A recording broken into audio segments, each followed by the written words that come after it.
Venting is making you pick more. And when I say venting, I mean bitching or offloading or releasing steam about someone, something, some people, or a situation that is just getting on your nerves. And it probably has been for a while. And venting is making you pick or pull or bite at your body. The reason why this is important to understand is because if you vent a lot, you cannot heal from chronic skin picking or hair pulling or nail biting if you don't learn to stop. Because, and hear me out for a second, body focused repetitive behaviors and venting essentially serve the same purpose. How does venting make you feel? It feels good. It's getting a weight off your chest. It gives you a break from the things or people that are weighing on you, that are causing frustration, anxiety, pain, hurt. It gives you a break, but it doesn't actually solve the problem. It's skin picking and hair pulling and nail biting. They also give us a break, but it doesn't actually solve the thing that is causing us to pick or pull up or bite at our body. When you learn to stop venting, that'll be another huge step towards having freedom from these body-focused repetitive behaviors. How do I know this? I struggled with chronic skin picking for 15 years myself. This has been a big part of my own journey, and I've seen this same problem come up in so many of my clients. So stick around for the next 15 minutes to learn what venting really is, how it's helping you, and also how it is exacerbating your picking, pulling, and biting. And of course, what you can do about it today.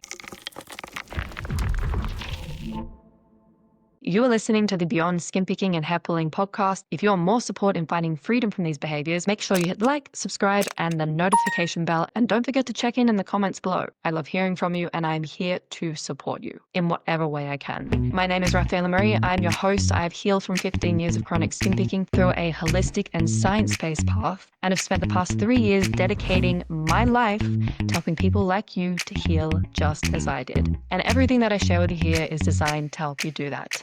Let's get into it.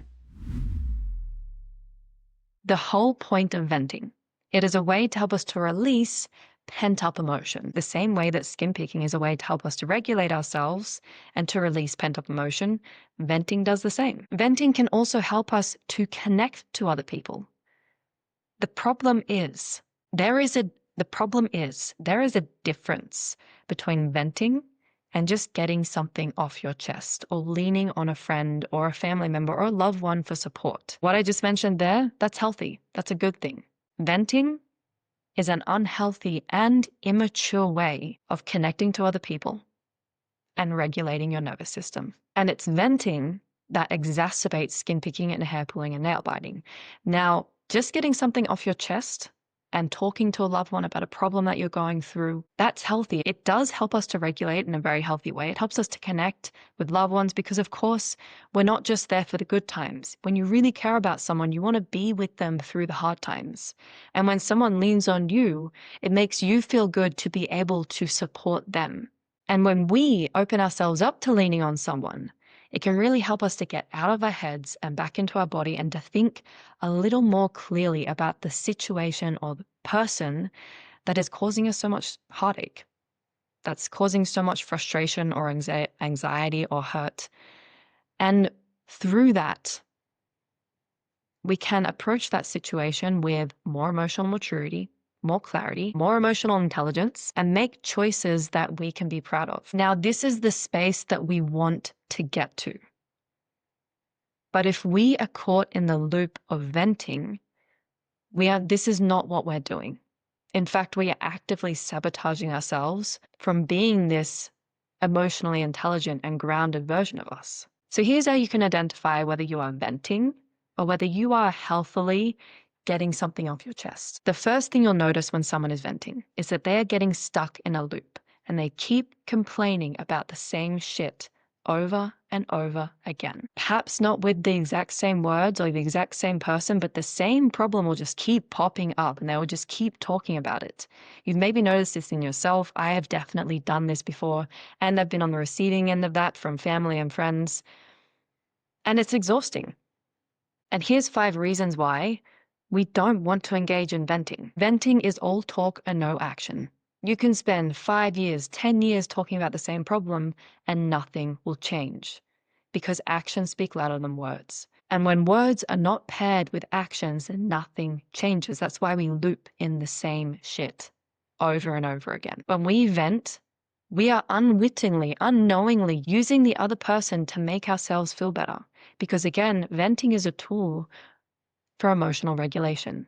If we can let off a bit of steam, it helps to relieve some of the pressure, the emotional pressure that we are under by not dealing with this problem, by not truly processing what is happening and causing this problem. It becomes less about vulnerability and more about being the victim, because we focus so much on the external, what other people are doing, what other people are saying, how it makes us feel. It's rarely about taking responsibility for our own actions in that situation and how we are part of the problem. We are part of the reason why we continue to face that same problem. It prevents deeper connection. And this may be hard to hear, but it prevents deeper connection because it makes us blind to the person across from us. Because venting is all about us. It's not about the other person.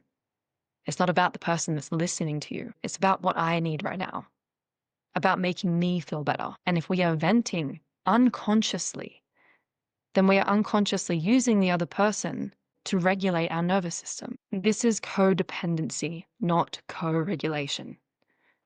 Co-regulation is what we talked about before, which is when you get something off your chest, you connect with that person, and it helps you to deal with the problem in a healthier way. Codependency is when you are using that person as a tool for self-soothing so that you don't have to actually make a change. And this is where the fifth point comes in. Because we are codependently using another person to help ourselves to let off some steam, to regulate our nervous system, we are able to keep uncomfortable emotions that we don't want to have to sit with for too long at a manageable level. So we don't have to look at them too closely, so that we don't have to change. And I wonder if you're resonating with this personally for yourself and you're noticing that you tend to vent, or you're noticing that this is why you feel so exhausted when someone in your life vents to you. It's because they are using you as a tool to regulate their nervous system, but they're not doing it consciously. They are depending on you to feel better, because they don't know how to sit with the discomfort they're experiencing and to healthily deal with the problem that is causing them discomfort. And if you are identifying for yourself that you engage in this, I want you to know it takes so much strength to listen to something like this and to see ourselves in it and to actually acknowledge and take responsibility for that. That takes immense strength. So many people are so used to seeing faults in others and being blind to themselves. Now, I want you to listen to this clearly, because this says a lot about why we vent. There's a decision that we've made that we're not happy about, but we haven't taken responsibility for. There's a decision we're avoiding making, or there's a boundary we haven't set. Or if it's about connection, it's because we're craving connection, but we're afraid of vulnerability. Because again, venting makes us feel connected to the other person, but it's not real connection. You're not really being vulnerable when you're venting, because it keeps a surface level. And everything that lies underneath this are your needs. There's a decision that you've made that you're not happy about because it didn't actually meet your needs, or it's actively neglecting your needs. There's a decision you're avoiding making because that decision would actually be good for you, but it's scary. And so by avoiding that, making that decision, you are actively avoiding meeting your own needs. Same goes for setting boundaries. Same goes for connection. We have a need to connect, to be seen and heard and understood. We have a need to be vulnerable with people, because when we're vulnerable, that's when we are truly seen. But so many of us have a deep fear of vulnerability. And so it's really hard for us to ever truly be able to meet that need of feeling seen. So whatever need isn't getting met, that's causing you hurt or pain or frustration or anxiety, we are trying to meet that through venting. Because how does it feel to vent? We feel seen, we feel heard, we feel understood, we feel validated, we feel justified, we feel important and significant. It is so cathartic to vent, but we're not actually processing emotion. We're not actually dealing with any of the problems. We're not actually truly meeting any of those needs. We're avoiding doing all that deep work and those hard things through the venting. The more unprocessed emotion we carry, the more we're going to vent. Also, the more unprocessed emotion we carry, the more we're going to want to pick. But venting is not as accessible as picking.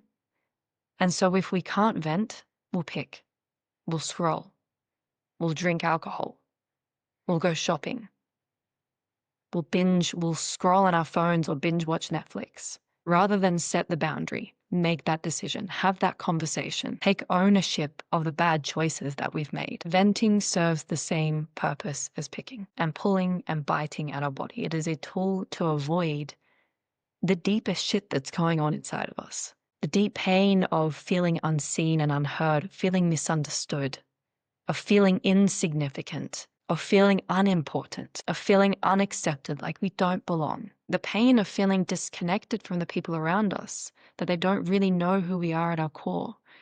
The deep craving to be vulnerable, but the fear that encases that. And let me tell you, I know venting intimately.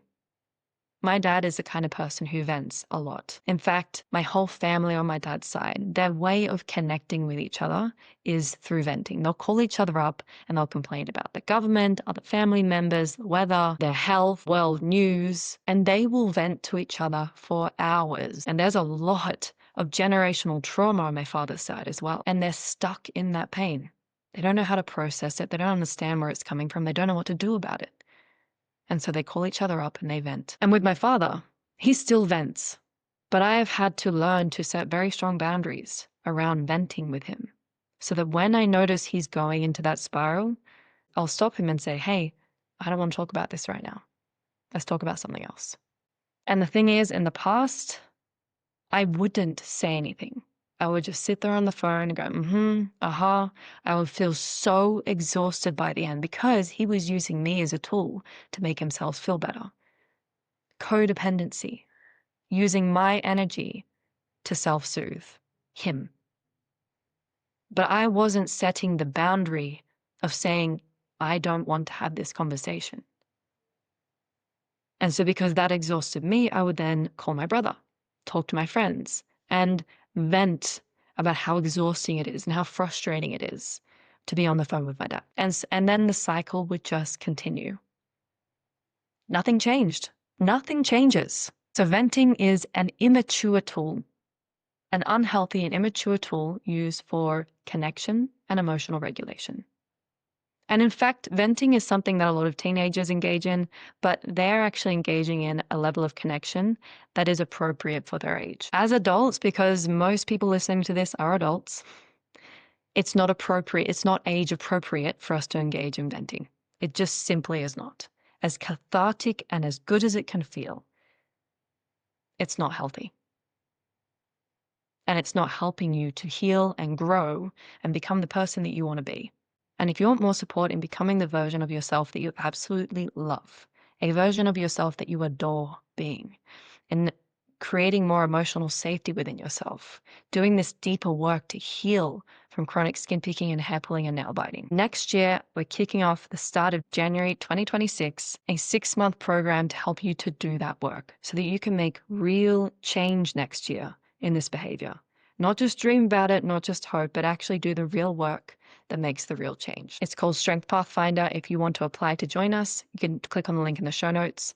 I really look forward to seeing you there. Now, here's how you turn venting into a healthy behavior that actually helps you and will also help you to reduce skin picking and hair pulling and nail biting in the long term. The first step is stop talking about your problems. Just stop talking about them. For the next 14 days, do not talk about a single problem. This is when you will start to build so much awareness of how often it is that you actually want to vent. Because that urge is going to come. It's kind of like the same sense of urgency that comes behind the need to pick. Become very aware of how often that shows up. After those 2 weeks of not talking about your problems, when you do want to talk about a problem with someone, say it. Ask that person, hey, I have something I want to get off my chest. Do you have the space to just listen? Do you have the capacity to just listen? The next 2 steps make all the difference. They really make a difference between venting and co-regulation rather than codependency. Because when we are getting something off our chest, we are still asking that person, hey, can you co-regulate with me? We're still leaning on that person, but we can do it with intentionality and we can do it healthily. These next 2 steps make a big difference. Show appreciation. Say, thank you so much for listening to me. I really needed to talk about that. I appreciate you listening. I appreciate you being here for me. And then also make sure there's space to turn the conversation back on them. Say, and how are you doing? How have things been for you? What this does is that this gives back to the other person. This is essentially reciprocity in a relationship. There are two people giving and taking. Now, on the flip side, if you are someone who doesn't often ask for help, you tend to keep everything to yourself. And the idea of asking someone, can I just get this off my chest? Do you have the space to listen? Feels bleh. Then the challenge for you is to start talking about your problems with other people, but do it in this intentional way, because I guarantee most likely the reason why you don't want to talk about your problems with other people is because you have been on the receiving end of someone who vents. And you know how exhausting it is, and you know how heavy it is, and you know how frustrating it is to be on the receiving end of that. And you don't want to be that way to other people. And so you keep everything to yourself. With the steps I've just given you, this is how you can co-regulate. You can lean on the people that care about you, who want you to lean on them in a healthy way. And I guarantee the people in your life who care about you, they're going to be like, yes, I feel so special right now that you want to lean on me, because they probably know that you're not someone that asks for help very often. And I guarantee this is going to help you to actually find clarity around the problems that you're experiencing and help you to deal with them in a healthier, more grounded way. We are not supposed to do this alone. While we are not supposed to use other people as a tool to help self-soothe ourselves, we are also not supposed to do this alone. There is no black and white. Talking to other people about our problems is not just bad.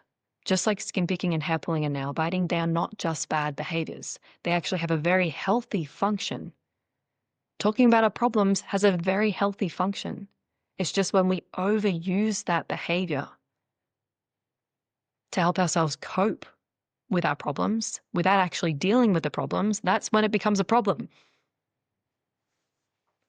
And I guarantee if you stop complaining about your problems and you only talk about them with intention, the way we've talked about, you will heal and you will grow.